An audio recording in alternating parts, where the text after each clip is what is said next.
Climate change protesters at Heathrow have set up a second blockade in this region at the Sizewell nuclear power station in Suffolk. 7 protesters blocked the main road to the site in what they described as a peaceful campaign against nuclear power. Our reporter Kevin Birch is outside Sizewell now. Kevin.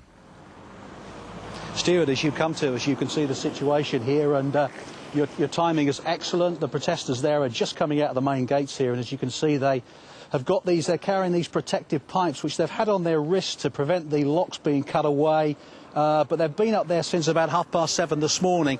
My own gut feeling, Stuart, is that obviously the camera crews were allowed up there and the photographers, so we all got our pictures of them, and I think once that had been done, looking at the weather and the wind and everything, they took the view that they'd got their publicity, and now was the time to leave. But this started around about 7:30 this morning when the protesters came in, walked up the main drive here towards Sizewell and laid across the road, chained together. And you can see the pictures that we've got earlier on where they're actually up there. You can see them laying in the road. They've been moved across so they didn't block the access road completely. Now, why the protest? Well, they say the government is being misleading. They say nuclear power is not as green as the government makes out. I spoke to one of the protesters, Adam Conway.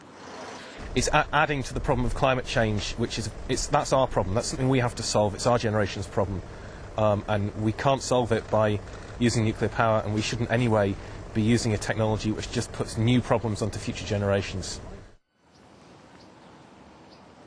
Well, as I say, that protest was earlier on. As you know, they've now come out. But, you know, this site here has been operating what they call a lockdown, whereby extra security here, anybody coming in has got to go through some pretty thorough checks. So it has caused some disturbance here this morning. But Brian Dowds is the director of Sizewell B. It has a disturbing factor in that all of our emergency services have been energised and are working instead of doing the normal day job. And for us it's surprising, you know, climate change, they're here, and we believe and we know that we are the only generator that doesn't produce CO2 emissions. So I think they've got it wrong. Well, that's Brian Dowds from Sizewell B. Now, I have to say, I don't know the details, Stuart, but I'd hazard a guess that the protesters will now be allowed to leave. They effectively hadn't caused any criminal damage, and they were on a private road, so technically they were guilty of trespass, but we await to see whether any action will be taken against them. From Sizewell, back to you in the studio.